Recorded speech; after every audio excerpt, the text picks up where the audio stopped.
शिक्षा की संकल्पना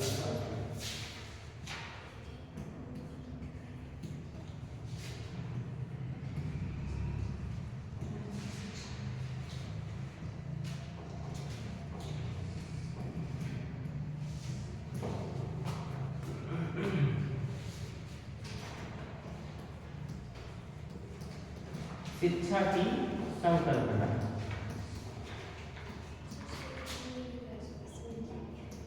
संकल्पना इसी को संप्रत्यय भी कहा जाता है। ठीक है,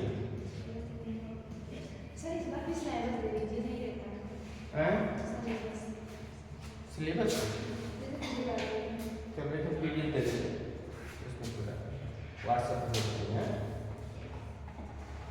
तो इसमें हमने बताया पढ़ा तो दिए ही है शिक्षा की संकल्पना, शिक्षा का अर्थ है ना। शिक्षा क्या, शिक्षा के शाब्दिक अर्थ को हमने बताया था, संकुचित अर्थ को बताया था, व्यापक अर्थ को पढ़ाया था और विशेष अर्थ। तो लिखो हेडिंग डालो शिक्षा की संकल्पना, शिक्षा की संकल्पना आवलिक करके संप्रत्यय और फिर आवलिक करके अर्थ, फिर आवलिक करके तात्पर्य। यह एग्जाम में पूछा जा सकता है शिक्षा से आप क्या समझते हैं, है ना, इस तरीके से भी पूछा जा सकता है। तो इसको लिखिए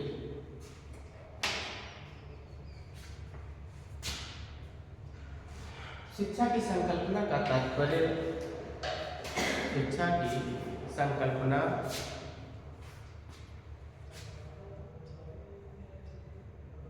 का तात्पर्य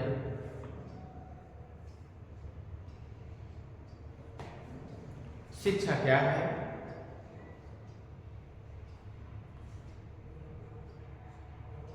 उसका अर्थ तथा उसमें अंतर्निहित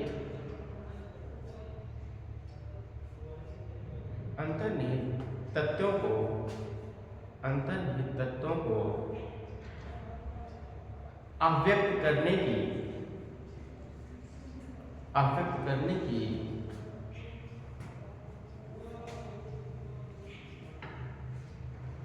एक संकल्पना है, अव्यक्त करने की एक संकल्पना है।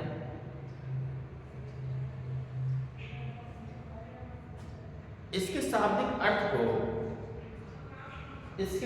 अर्थ को मुख्यतः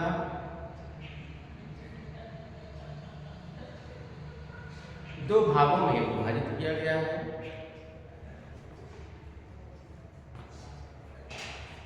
मुख्यतः दो भागों में विभाजित किया गया है।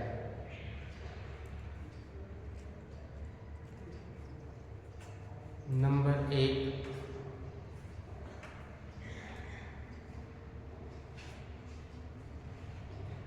शिक्षा को अंग्रेजी में एजुकेशन कहते हैं।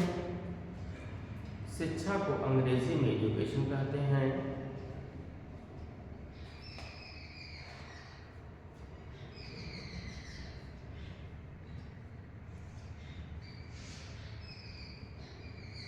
और एजुकेशन शब्द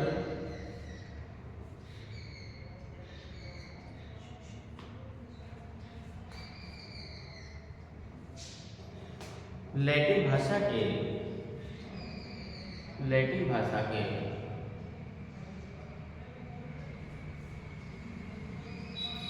एडुकेटम से,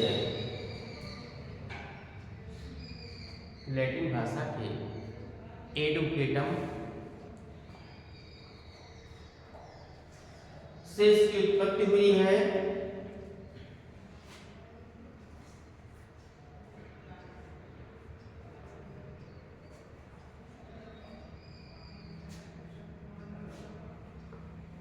जिसका तात्पर्य है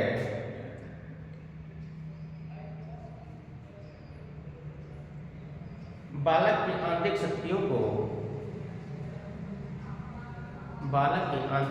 को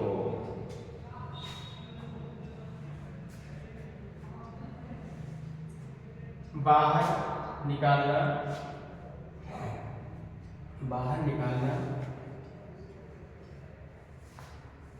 अर्थात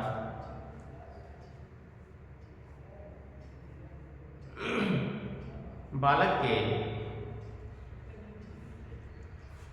विभिन्न आंतरिक शक्तियां जैसे विभिन्न आंतरिक शक्तियां जैसे विभिन्न आंतरिक शक्तियां जैसे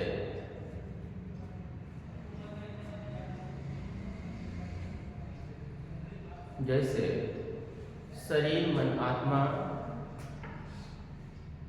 शरीर मन आत्मा बुद्धि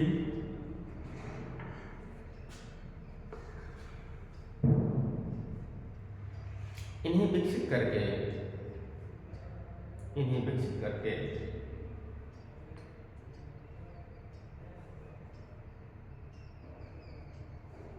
अभिव्यक्त करना या विकसित करना या बाहर निकालना ही शिक्षा है।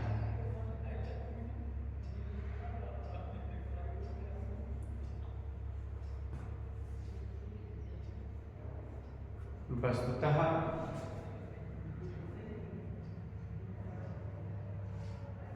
बालक का सर्वांगीण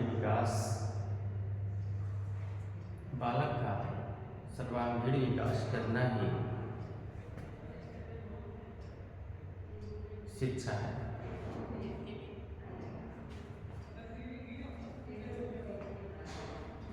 दूसरा पॉइंट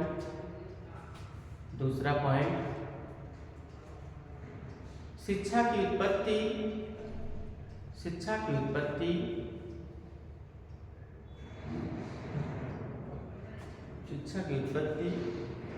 संस्कृत भाषा के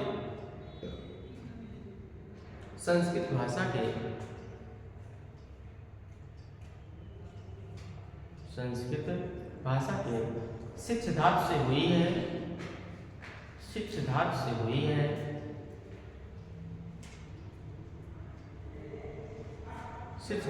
हुई है। जिसका तात्पर्य है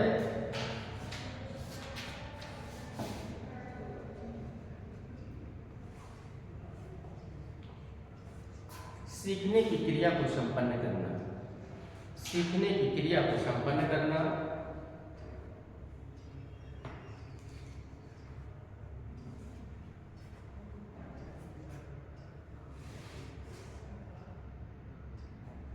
पैराग्राफ चेंज करके लिखो। सारांशतः शिक्षा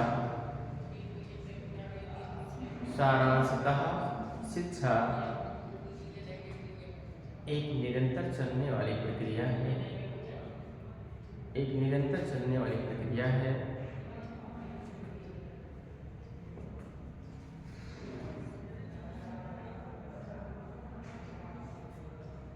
यह गतिशील होकर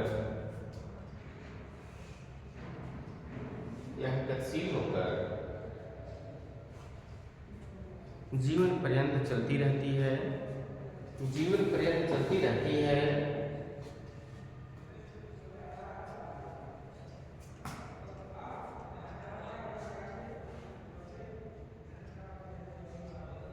जिससे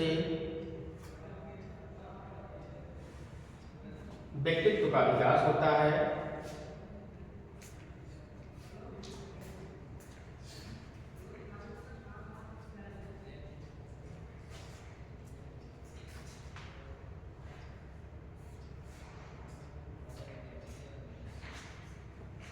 ठीक, उसके बाद संकुचित शिक्षा। हेडिंग डालो, संकुचित शिक्षा।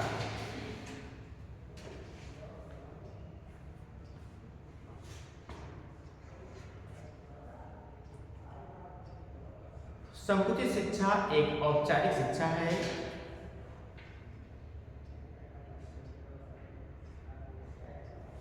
संकुचित शिक्षा एक औपचारिक शिक्षा है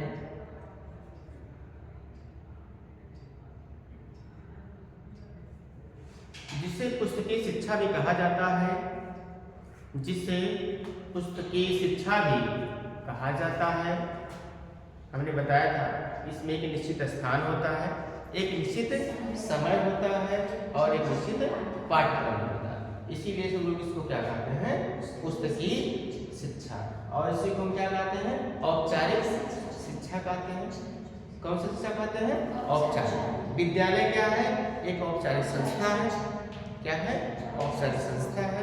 इसलिए क्या है, यहाँ पर संकुचित शिक्षा प्रदान किया जाता है, जिसका एक निश्चित समय निर्धारित होता है और एक निश्चित स्थान और एक निश्चित पाठ्यक्रम होता है। ठीक है, तो क्या लिखो, जिसे पुस्तकीय शिक्षा भी कहते हैं। संकुचित शिक्षा, संकुचित शिक्षा एक निश्चित स्थान, एक निश्चित स्थान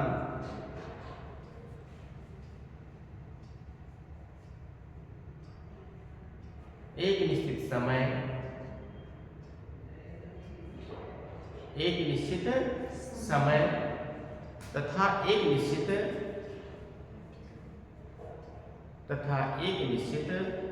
पाठ्यक्रम, एक निश्चित पाठ्यक्रम के रूप में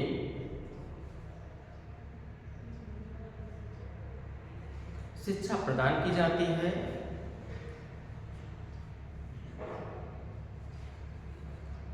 शिक्षा प्रदान की जाती है। जैसे विद्यालय एक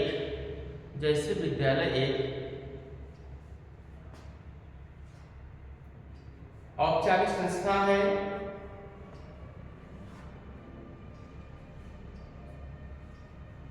विद्यालय एक औपचारिक संस्था है और इसमें छात्र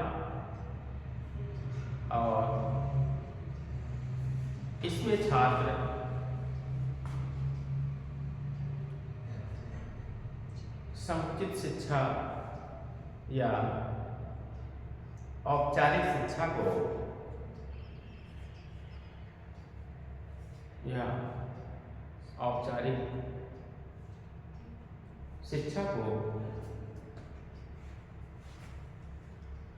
एक निश्चित समय स्थान और पाठ्यक्रम के रूप में एक निश्चित पाठ्यक्रम के रूप में ग्रहण करते हैं।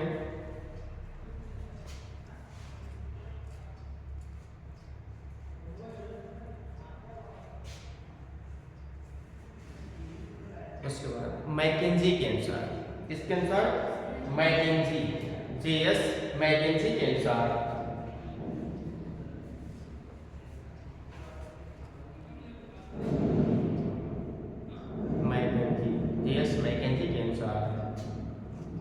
संकुचित शिक्षा में शिक्षा का अर्थ, संकुचित शिक्षा में शिक्षा का अर्थ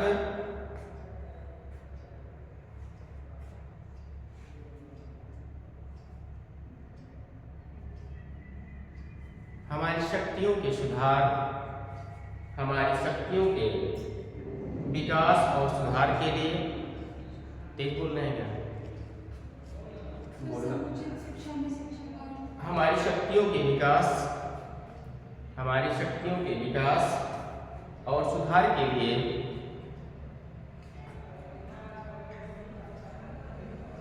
चेतनापूर्ण किए गए प्रयासों से लिया जाता है। चेतनापूर्ण प्रयास के रूप में लिया जाता है।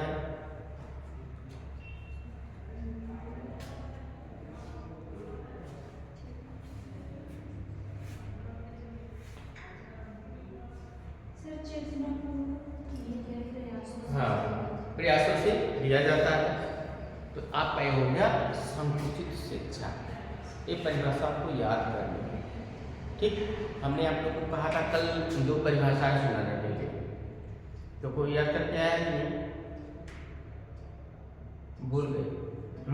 सोती बताओ बेटा, जिसको याद है परिभाषा बताओ। हमने बोला था ना, तो सब मन के अनुसार व्यक्तित्व का विकास, खड़े होके बताओ। मन के अनुसार व्यक्तित्व का विकास करना ही शिक्षा है। किसके अनुसार?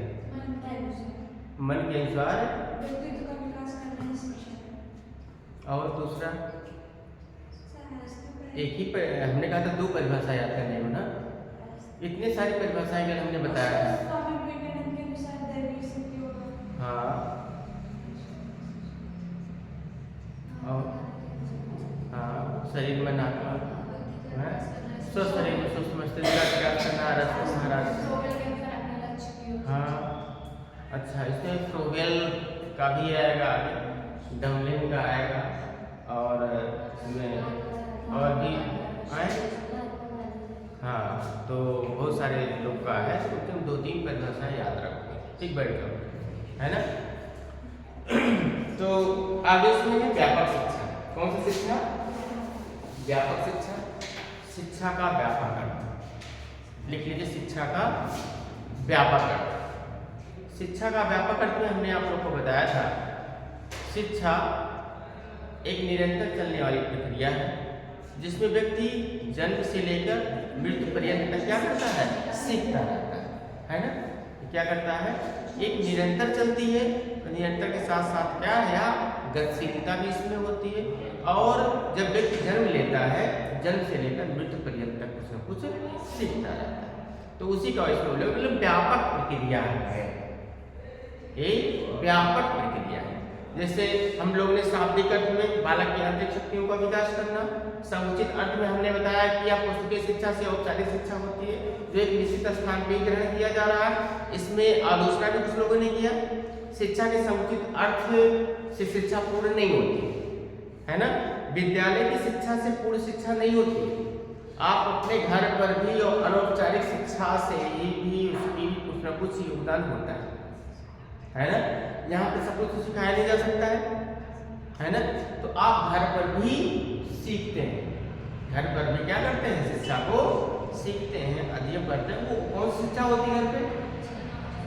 अनौपचारिक शिक्षा, जिसका एक निश्चित तो कोई समय होता है, ना कोई निश्चित स्थान होता है, ना पाठ्यक्रम होता है। आप जा रहे हैं, सुबह उठ गई, मम्मी ने कुछ अच्छी चीज बोल दिया, आपने सीख लिया, हालांकि उसका कोई समय निश्चित नहीं था, लेकिन ऐसा शब्द बोला उन्होंने, आपने उससे अधिगम कार्य कर लिया, सीख लिया, आपको ज्ञान प्राप्त हुआ। ऐसा करना नहीं चाहिए, है ना। तो आपका वो क्या हुआ? अधिगम हुआ, अधिगम काम हुआ ना।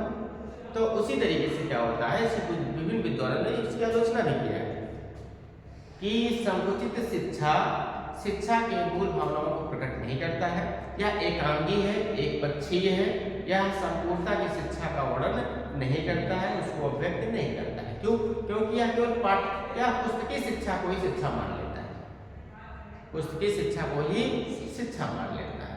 लेकिन शिक्षा औपचारिक और अनौपचारिक दोनों चीजों से जुड़ी होती है। जब आगे आएगा आप लोग का औपचारिक शिक्षा और अनौपचारिक शिक्षा, शिक्षा के उद्देश्य क्या है, शिक्षा के उद्देश्य में भी हम लोग इसको पढ़ेंगे, है ना। घर परिवार, घर पड़ोस, यहाँ मित्र मंडली, ये सब क्या होती है? अनौपचारिक शिक्षा होती है। विद्यालय हुआ, राज्य हुआ, विभिन्न प्रकार की संस्थाएं हुई, वहाँ पर क्या हुआ? एक औपचारिक शिक्षा, है ना। तो उसी तरीके से हम लोग क्या है? व्यापक शिक्षा पढ़े थे। कौन सी शिक्षा पढ़े थे? हाँ, व्यापक शिक्षा।